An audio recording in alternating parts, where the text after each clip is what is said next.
Welcome to the Daily Walk Podcast, brought to you by Walk Thru the Bible. The Daily Walk Podcast is a daily devotional that will guide you on a life-changing journey through the Bible in 1 year. Join us every day to hear the entire Bible in a year, alongside a daily devotional thought that will help bring God's Word alive for you. Today's Daily Walk devotion comes from 2 Samuel chapters 8 through 10.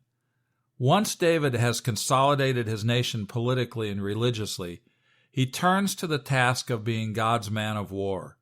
By subduing the neighboring nations, David extends the borders of Israel: Philistia to the southwest, Amalek to the south, Edom, Moab, and Ammon to the east, Syria to the northeast, Zobah to the north. Each succumbs to David's withering assault. But though he is a man of war, David maintains a tender heart. He seeks out and befriends the sole surviving heir of Saul's dynasty, a lame grandson named Mephibosheth, by making him part of the king's own family. Now let's listen to 2 Samuel 8 through 10. 2 Samuel 8. In the course of time, David defeated the Philistines and subdued them, and he took Metheg-Ammah from the control of the Philistines. David also defeated the Moabites. He made them lie down on the ground and measured them off with a length of cord. Every 2 lengths of them were put to death, and the 3rd length was allowed to live. So the Moabites became subject to David and brought him tribute. Moreover, David defeated Hadadezer, son of Rehob, king of Zobah, when he went to restore his monument at the Euphrates River.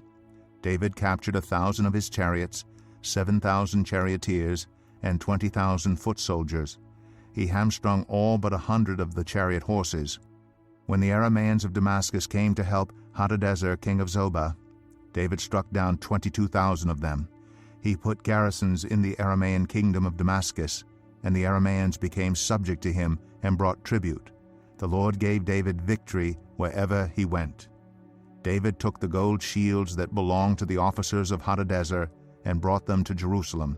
From Tebah and Berothai, towns that belonged to Hadadezer, King David took a great quantity of bronze.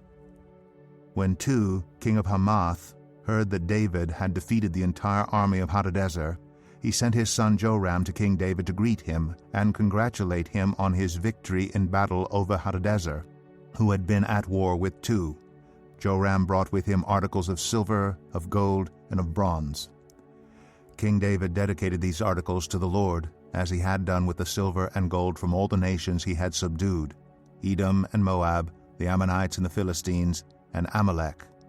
He also dedicated the plunder taken from Hadadezer, son of Rehob, king of Zobah. And David became famous after he returned from striking down 18,000 Edomites in the Valley of Salt.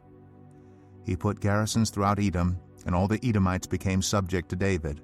The Lord gave David victory wherever he went. David reigned over all Israel, doing what was just and right for all his people. Joab, son of Zeruiah, was over the army. Jehoshaphat, son of Ahilud, was recorder.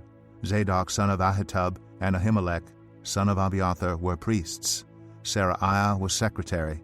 Benaiah, son of Jehoiada, was over the Kerethites and Pelethites, and David's sons were priests. 2 Samuel 9. David asked, "Is there anyone still left of the house of Saul to whom I can show kindness for Jonathan's sake?" Now there was a servant of Saul's household named Ziba. They summoned him to appear before David, and the king said to him, "Are you Ziba?" "At your service," he replied. The king asked, "Is there no one still alive from the house of Saul to whom I can show God's kindness?" Ziba answered the king, "There is still a son of Jonathan. He is lame in both feet." "Where is he?" the king asked. Ziba answered, "He is at the house of Machir, son of Ammiel, in Lo-debar." So King David had him brought from Lo-debar, from the house of Machir, son of Ammiel. When Mephibosheth, son of Jonathan, the son of Saul, came to David, he bowed down to pay him honor. David said, "Mephibosheth." "At your service," he replied. "Don't be afraid," David said to him, "for I will surely show you kindness for the sake of your father Jonathan. I will restore to you all the land that belonged to your grandfather Saul, and you will always eat at my table." Mephibosheth bowed down and said, "What is your servant that you should notice a dead dog like me?" Then the king summoned Ziba, Saul's steward, and said to him, "I have given your master's grandson everything that belonged to Saul and his family. You and your sons and your servants are to farm the land for him and bring in the crops, so that your master's grandson may be provided for. And Mephibosheth, grandson of your master, will always eat at my table." Now Ziba had 15 sons and 20 servants. Then Ziba said to the king, "Your servant will do whatever my lord the king commands his servant to do." So Mephibosheth ate at David's table like one of the king's sons. Mephibosheth had a young son named Micah, and all the members of Ziba's household were servants of Mephibosheth. And Mephibosheth lived in Jerusalem because he always ate at the king's table. He was lame in both feet. 2 Samuel 10. In the course of time, the king of the Ammonites died, and his son Hanun succeeded him as king. David thought, "I will show kindness to Hanun, son of Nahash, just as his father showed kindness to me." So David sent a delegation to express his sympathy to Hanun concerning his father. When David's men came to the land of the Ammonites, the Ammonite commanders said to Hanun their lord, "Do you think David is honoring your father by sending envoys to you to express sympathy? Hasn't David sent them to you only to explore the city and spy it out and overthrow it?" So Hanun seized David's envoys, shaved off half of each man's beard, cut off their garments at the buttocks, and sent them away. When David was told about this, he sent messengers to meet the men, for they were greatly humiliated. The king said, "Stay at Jericho till your beards have grown, and then come back." When the Ammonites realized that they had become obnoxious to David, they hired 20,000 Aramean foot soldiers from Beth-rehob and Zobah, as well as the king of Maacah with 1,000 men, and also 12,000 men from Tob. On hearing this, David sent Joab out with the entire army of fighting men. The Ammonites came out and drew up in battle formation at the entrance of their city gate, while the Arameans of Zobah and Rehob and the men of Tob and Maacah were by themselves in the open country.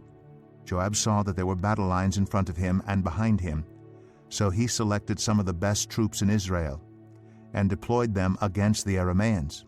He put the rest of the men under the command of Abishai his brother and deployed them against the Ammonites. Joab said, "If the Arameans are too strong for me, then you are to come to my rescue. But if the Ammonites are too strong for you, then I will come to rescue you. Be strong, and let us fight bravely for our people and the cities of our God. The Lord will do what is good in his sight." Then Joab and the troops with him advanced to fight the Arameans, and they fled before him. When the Ammonites realized that the Arameans were fleeing, they fled before Abishai and went inside the city. So Joab returned from fighting the Ammonites and came to Jerusalem. After the Arameans saw that they had been routed by Israel, they regrouped. Hadadezer had Arameans brought from beyond the Euphrates River. They went to Helam, with Shobak the commander of Hadadezer's army leading them. When David was told of this, he gathered all Israel, crossed the Jordan, and went to Helam. The Arameans formed their battle lines to meet David and fought against him, but they fled before Israel. And David killed 700 of their charioteers and 40,000 of their foot soldiers. He also struck down Shobak, the commander of their army, and he died there. When all the kings who were vassals of Hadadezer saw that they had been routed by Israel, they made peace with the Israelites and became subject to them. So the Arameans were afraid to help the Ammonites anymore. Here's our Daily Walk devotional thought for today. Insurance companies today have a name for those who apply for insurance while suffering from heart disease or have a family history of premature death. Such individuals are labeled bad risks. When a new king came to the throne in the ancient Near East, you might say the remaining family members of the preceding dynasty were bad risks. According to the custom of the day, they had two chances for survival, slim and none. The usual practice was for the new king to pursue and slaughter any possible claimants to the throne.